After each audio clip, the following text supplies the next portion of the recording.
चीज, अगर आप किसी किराए को देते हैं तो एग्रीमेंट जरूर कराएं। एग्रीमेंट में अगर आपका 1 साल से कम के लिए ले रहा है तो 11 महीने एग्रीमेंट कराएं, नोटरी कराइए। और 1 साल से ज्यादा का ले रहा है तो आप रजिस्टर जरूर कराइए। एग्रीमेंट रजिस्टर हर स्टेट का अलग अलग होता है, स्टाम्प ड्यूटी कॉस्ट वगैरह। दूसरी बात, पुलिस वेरिफिकेशन हो सके, पुलिस ऑनलाइन भी कर सकते हैं, ई मित्र में जाके करा सकते हैं।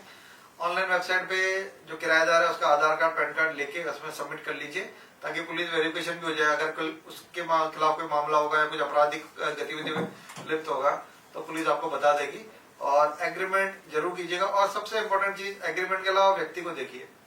कई बार एग्रीमेंट सही होता है, आप उस व्यक्ति को अगर आपके मिलते समय आपको कॉन्फिडेंस आ रहा है हाँ ये व्यक्ति सही है, या किसी मान लो कि सरकारी नौकरी कर रहा है या किसी मल्टीनेशनल कंपनी काम कर रहा है या एस्टेब्लिश बिजनेसमैन है, तो रिस्क नहीं आती। लेकिन अनजान आदमी को जो जिसका कोई वेरिफिकेशन नहीं है, कुछ का कोई बैकग्राउंड नहीं है, तो ऐसे में थोड़ा सावधानी बरतें और पेपर वर्क जरूर करें। बिना पेपर वर्क के मत दीजिए।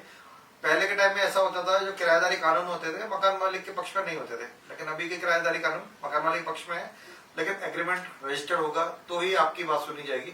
अगर एग्रीमेंट रजिस्टर्ड नहीं हुआ तो थोड़ा दिक्कत आ सकती है।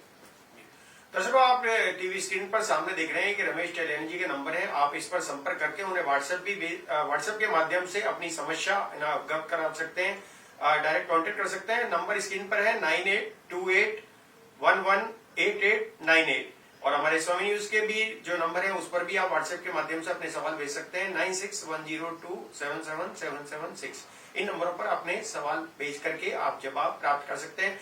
आपके जवाब हमारा जो अगला साप्ताहिक कार्यक्रम होगा उसमें दिखाए जाएंगे और आपके प्रत्येक सवाल के जवाब भी दिए जाएंगे।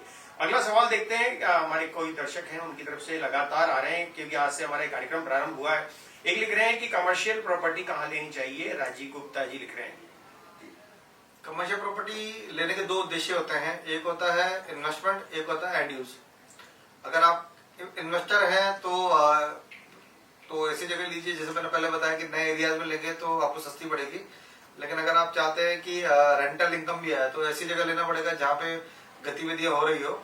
रेंटल इनकम की तरफ 2 प्रॉपर्टी होती है, कि तो स्टैंड अलोन प्रॉपर्टी होती है, इंडिपेंडेंट प्रॉपर्टी होती है, जिसमें जमीन और छत के दोनों राइट होते हैं। उसमें आमतौर पर किराया कम आता है। लेकिन मॉल कॉम्प्लेक्स में जाएंगे तो उस पर किराया अच्छा आता है। तो अगर आपकी रेंटल इनकम चाहिए तो मॉल वगैरह में आपको अच्छा रेंट मिलेगा, लेकिन उसमें ज्यादा फायदा, प्रॉपर्टी रेट में ज्यादा बढ़ोतरी नहीं होगी। अगर आप इंडिपेंडेंट प्रॉपर्टी लेंगे वहाँ बढ़ोतरी रेट की अच्छी होगी, लेकिन किराया कम मिलेगा।